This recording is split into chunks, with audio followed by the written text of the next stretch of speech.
Hello viewers, welcome to my channel IRR solution. আজ আমি তোমাদের কেপি কনস্টেবলের 7 নম্বর মক টেস্ট শুরু করছি। আজকের কোশ্চেনগুলো খুবই ইম্পর্টেন্ট। বিগত কয়েক বছর ধরে বিভিন্ন এক্সামে এরকম কোশ্চেন অনেক এসেছে। আজ সে সমস্ত কোশ্চেনগুলোকে নিয়ে আমরা আলোচনা করব। আরও সামনে যে সমস্ত এক্সামগুলো রয়েছে সেই এক্সামের জন্য খুব ইম্পর্টেন্ট। তাহলে চলো শুরু করা যাক আজকের প্রথম কোশ্চেন। আজকের প্রথম কোশ্চেন, কোন নদীর তীরে কোটা শহরটি অবস্থিত? কোটা শহরটি কোন নদীর তীরে অবস্থিত? অপশান আছে সন, যমুনা, চম্বল, লুনি। তাহলে কোটা শহরটি কোন নদীর তীরে অবস্থিত? কোটা শহরটি হচ্ছে চম্বল নদীর তীরে অবস্থিত। অপশান সি হবে সঠিক অ্যান্সার, চম্বল। চম্বল নদীর তীরে কোটা শহরটি অবস্থিত। চম্বল নদীটি কোন রাজ্যে? এটা হচ্ছে রাজস্থান। মনে রাখবে এটা হচ্ছে রাজস্থানে। যমুনা নদীর তীরে কোন শহর অবস্থিত? যমুনা। যমুনা নদীর তীরে হচ্ছে আগ্রা, উত্তরপ্রদেশ অবস্থিত। আগ্রা শহর অবস্থিত হচ্ছে যমুনা। এরা মনে রাখবে, খুবই ইম্পর্টেন্ট। আর কি মথুরা, এটাও যমুনা নদীর তীরে অবস্থিত। আগ্রা, মথুরা এগুলো হচ্ছে সব যমুনা নদীর তীরে অবস্থিত।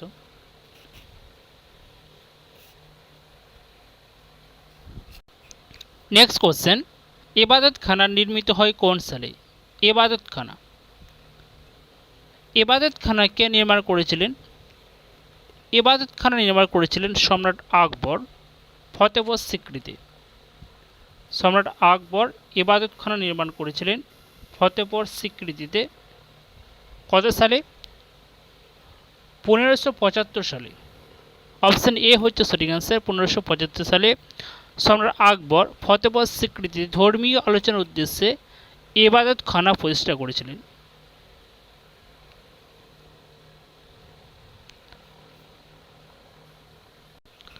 সম্রাট আকবর দিন-ই ইলাহি প্রবর্তন করেছিলেন। এটাও ইম্পর্টেন্ট, মনে রাখবে। দিন-ই ইলাহি এ প্রবর্তন করেছিলেন সম্রাট আকবর, আর ফতেপুর সিক্রিতে তিনি ইবাদতখানা নির্মাণ করেছিলেন।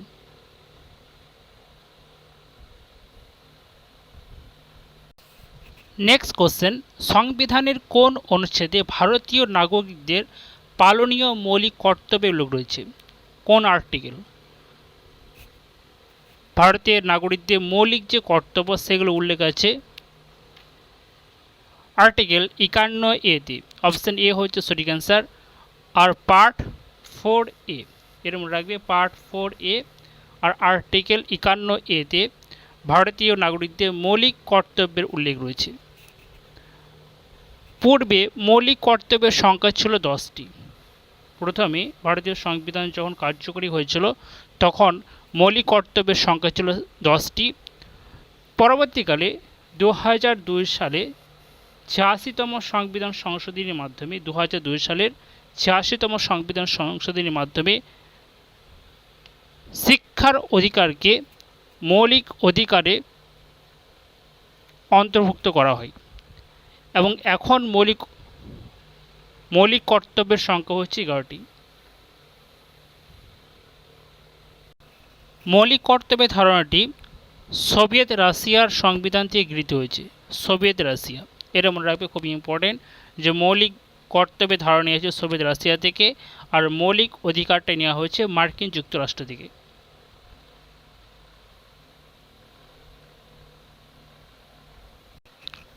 নেক্সট কোশ্চেন, ডুরান্ট লাইন কোন দুটি দেশের মধ্যে টানা হয়েছে?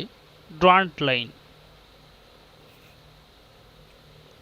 অপশান আছে, দেখো, ভারত পাকিস্তান, ভারত ও চীন, ভারত ও আফগানিস্তান, পাকিস্তান, চীন ও আফগানিস্তান। ডুরান্ট লাইন এই দুটি টানা হয়েছে ভারত ও আফগানিস্তানের মধ্যে। অপশান এ হচ্ছে সঠিক অ্যান্সার, ভারত ও আফগানিস্তানের মধ্যে টানা হয়েছে ডুরান্ট লাইন। আর ইন্ডিয়া পাকিস্তান এর মধ্যে টানা হয়েছে র্যাডক্লিফ লাইন। র্যাডক্লিফ লাইন হচ্ছে ইন্ডিয়া ও পাকিস্তান। আর ইন্ডিয়া চায়না এটা হচ্ছে ম্যাকমোহন লাইন। এ দুটো মনে রাখবে।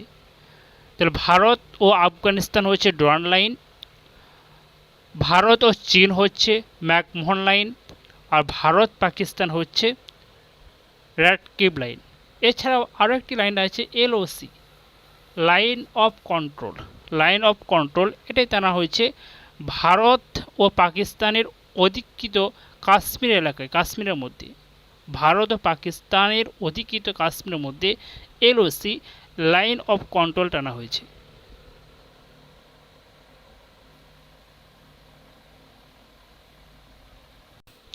নেক্সট কোশ্চেন, ওকাই পরিকল্পনা কোন নদীর উপর গড়ে উঠেছে?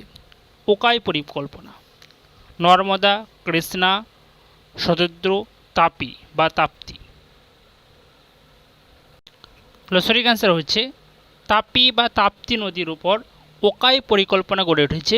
এটি কোথায় অবস্থিত? গুজরাটে অবস্থিত। গুজরাট রাজ্যে অবস্থিত তাপ্তি বা তাপি নদীর উপর ওকাই পরিকল্পনা গড়ে উঠেছে। আরও কিছু তথ্য জানাবো, যেমন হচ্ছে কৃষ্ণা নদীর উপর নাগার্জুন সাগর পরিকল্পনা গড়ে উঠেছে। এটি অবস্থিত হচ্ছে তেলেঙ্গানা রাজ্যে। তেলেঙ্গানাতে অবস্থিত হচ্ছে কৃষ্ণা নদীর উপর নাগার্জুন সাগর। নর্মদা হচ্ছে সর্দার সরোবর ড্যাম। এটা কোথায় অবস্থিত? এটি অবস্থিত হচ্ছে গুজরাটে, মধ্যপ্রদেশ ও গুজরাট। মহানদী হচ্ছে হীরাকুন্দ বাঁধ। এটি অবস্থিত হচ্ছে ওড়িশা রাজ্যে। আর হচ্ছে সতলুজ বা শতদ্রু, এটা হচ্ছে ভাগড়া নাঙ্গাল প্রকল্প। এটা উঠেছে শতদ্রু বা শত্রু হিমাচল প্রদেশ, পাঞ্জাব ও হরিয়ানা রাজ্যে অবস্থিত। তাহলে কৃষ্ণা নদীর উপর হচ্ছে নাগার্জুন সাগর, নর্মদা সর্দার সরোবর ড্যাম, মহানদী হীরাকুন্দ ড্যাম, সতলুজ বা শতদ্রু হচ্ছে ভাগড়া নাঙ্গাল ড্যাম। এছাড়া আরও কিছু, যেমন কয়না হচ্ছে কয়না নদীর উপর অবস্থিত। দামোদর পরিকল্পনা, এটাও দামোদর নদীর উপর অবস্থিত। কাকড়াপাড় হচ্ছে তাপ্তি, গুজরাটে অবস্থিত তাপ্তি। কাকড়াপাড়টা অনেক সময় পরীক্ষা দিয়ে থাকে। কাকড়াপাড় হচ্ছে গুজরাট রাজ্যে অবস্থিত।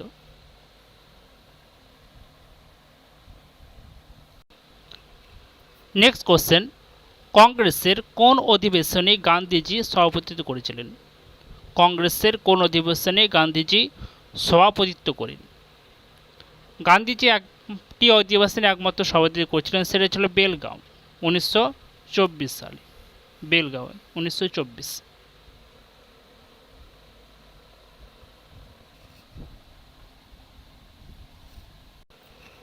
জাতীয় যুব দিবস কোন তারিখে পালিত হয়? জাতীয় যুব দিবস কোন তারিখে পালিত হয়? ন্যাশনাল ইউথ ডে, এটি পালন করা হয় 12ই জানুয়ারি। অপশন বি হচ্ছে সঠিক অ্যান্সার, 12ই জানুয়ারি।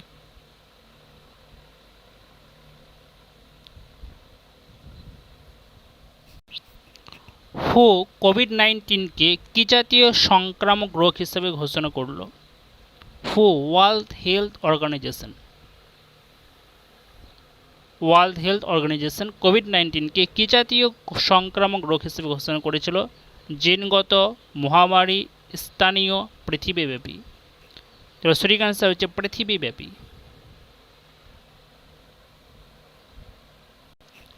হু এর সদর দপ্তর কোথায় অবস্থিত? এটা মনে রাখবে জেনেভা হচ্ছে এর সদর দপ্তর, জেনেভা। হু, WTO, ওয়ার্ল্ড ট্রেড অর্গানাইজেশন, এদের সদর দপ্তর হচ্ছে Geneva.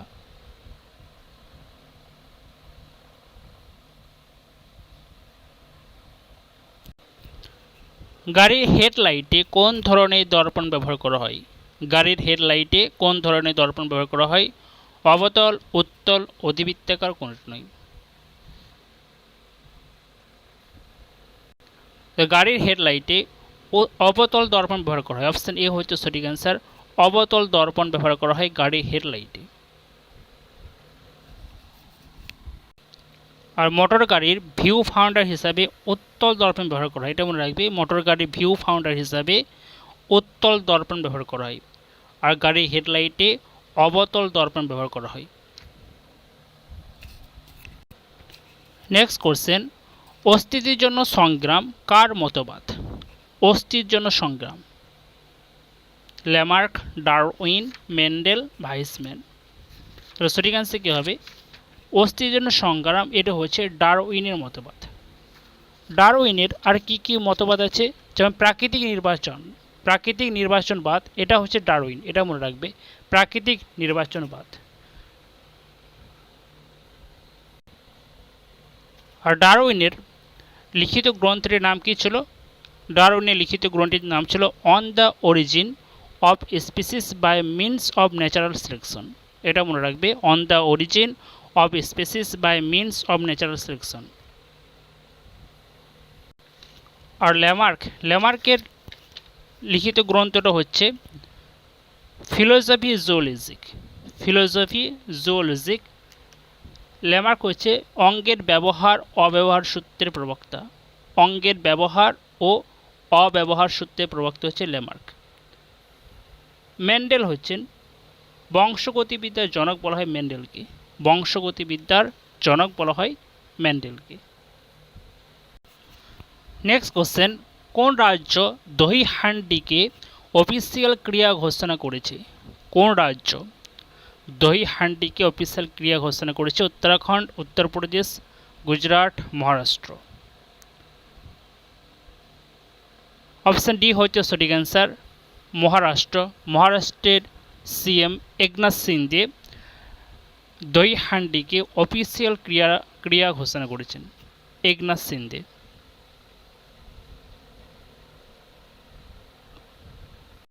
Next question, moving forward a year in office বইটি লেখক কি? Moving forward a year in office Sumitra Mahajan, Anand Sharma, Arun Jaitley, Venkaiah Naidu. Option D হচ্ছে সঠিক অ্যান্সার, ভেঙ্কাইয়া নাইডু।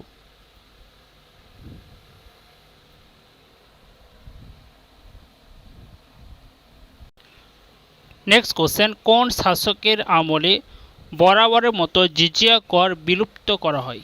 জিজিয়া কর বিলুপ্ত হয়েছিল কোন শাসকের আমলে? ঔরঙ্গজেব, জান্দাহার শাহ, আকবর, জাহাঙ্গীর।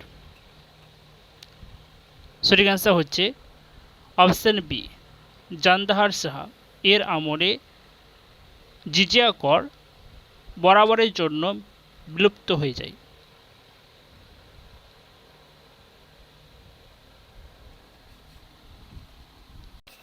নেক্সট কোশ্চেন, লর্ড আরউইনের পর কে ভারতে ভাইসরয় হন? লর্ড আরউইন এর পর কে ভারতে ভাইসরয় হয়েছিলেন? লর্ড আরউইনের সময় সাইমন কমিশন ভারতে এসেছিল 1927 সালে, এটা মনে রাখবে। লর্ড আরউইনের সময় সাইমন কমিশন ভারতে আসে 1987। লর্ড আরউইনের পর ভারতে ভাইসরয় হয়েছেন লর্ড ওয়েলিংটন। এই সময় 1932 সালে রামসে ম্যাকডোনাল্ড সাম্প্রদায়িক বাটোয়ারা নীতি ঘোষণা করেছিলেন। এই লর্ড ওয়েলিংটনের সময় 1932 সালে রামসে ম্যাকডোনাল্ড সাম্প্রদায়িক বাটোয়ারা নীতি ঘোষণা করেছিলেন। নেক্সট কোশ্চেন, কোন রাজ্যে Rajiv Gandhi roller Olympic games শুরু হয়েছে? Rajiv Gandhi roller Olympics games শুরু হয়েছে গুজরাট, মহারাষ্ট্র, উড়িষ্যা, রাজস্থান। অপশান ডি হচ্ছে সঠিক অ্যান্সার, রাজস্থান। নেক্সট কোশ্চেন, কোন সাল থেকে ভারতরত্ন পুরস্কার দেওয়া হয়? ভারতরত্ন পুরস্কারটি দেওয়া হয়েছে কোন সাল থেকে?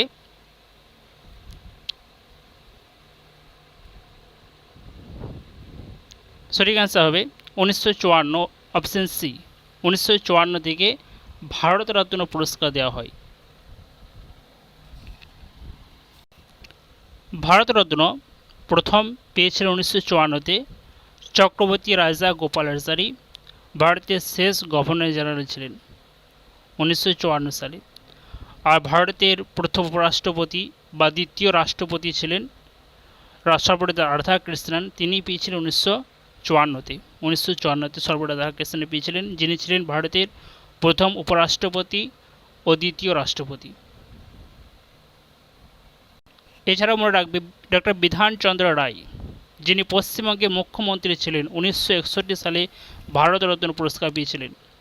ডক্টর বিধানচন্দ্র রায় পশ্চিমবঙ্গের মুখ্যমন্ত্রী ছিলেন। আর ডক্টর রাজেন্দ্র প্রসাদ 1962 সালে ভারতরত্ন পুরস্কার পান। তিনি ছিলেন স্বাধীন ভারতের প্রথম রাষ্ট্রপতি। মাদার টেরেসা পেয়েছিলেন 1980-তে শান্তির জন্য নোবেল পুরস্কার পেয়েছিলেন। এটা মনে রাখবে, শান্তির জন্য 1980 সালে।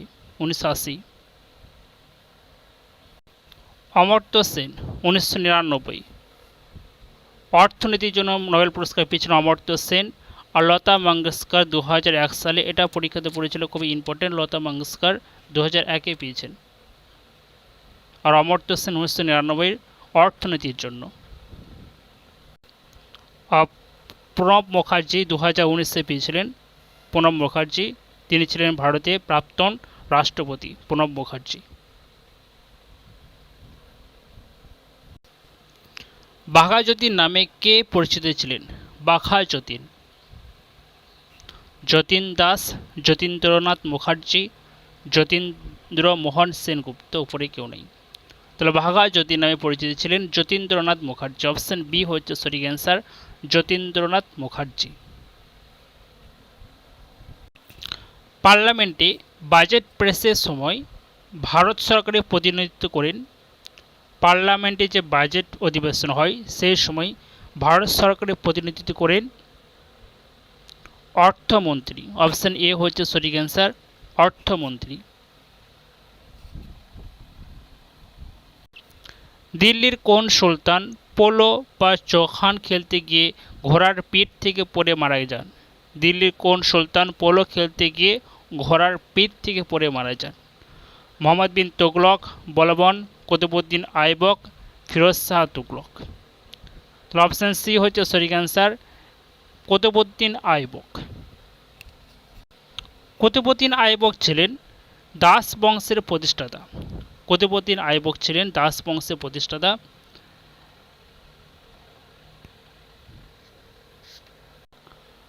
1206 খ্রিস্টাব্দে মোহাম্মদ ঘুরির মৃত্যুর পর তিনি নিজেকে স্বাধীন নরপতি হিসেবে ঘোষণা করেছিলেন। তাকে দানশীলতার জন্য লাক্স বক্স বা লক্ষ্যদাতা বলা হতো। লাখ বক্স বা লক্ষ্যদাতা, এর মনে রাখবে, লাখ বক্স বা লক্ষ্যদাতা বলা হতো কুতুবউদ্দিন আইবককে। তিনি দিল্লিতে কোয়াতুল ইসলাম মসজিদ নির্মাণ করেছিলেন। দিল্লিতে কোয়াতুল মসজিদ। আর যেটা সবথেকে ইম্পর্টেন্ট, তিনি আজমিরে আড়াই দিন কা ছোবরা নির্মাণ করেছিলেন। আড়াই দিন কা ছোবরাকে নির্মাণ করেছিলেন কুতুবউদ্দিন আইবক। এটি অবস্থিত হয়েছে আজমিরে। তিনি ঘোড়ার পিঠ থেকে পোলো খেলতে গিয়ে ঘোড়ার পিঠ থেকে পড়ে মারা যান এবং তার মৃত্যু হয়েছিল 1210। এবং তার সমাধি আছে লাহোরে। এটা ইম্পর্টেন্ট যে কুতুবউদ্দিন আইবকের সমাধিস্থল কোথায় অবস্থিত, সেটা হচ্ছে লাহোরে অবস্থিত।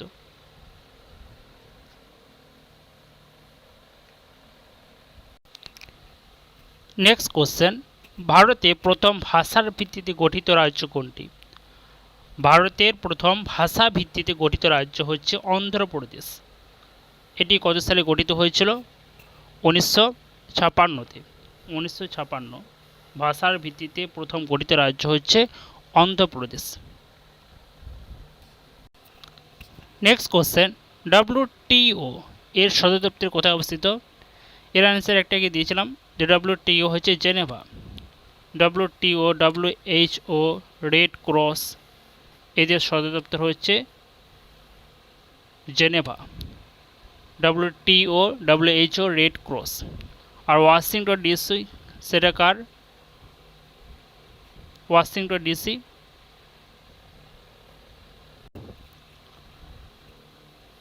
IMF, ওয়ার্ল্ড ব্যাংক, বিশ্ব ব্যাংক, এদের সদর দপ্তর হচ্ছে ওয়াশিংটন ডিসি। আজ এই পর্যন্ত। আমরা নেক্সট ভিডিওতে আরও কিছু এমসিকিউ কোশ্চেন আলোচনা করব। তো আমরা এই কোশ্চেনগুলো খুব ভালোভাবে দেখবে, খুবই ইম্পর্টেন্ট কোশ্চেন। সামনে যে সমস্ত এক্সামগুলো আসছে সেই এক্সামে আসার মধ্যে কোশ্চেন।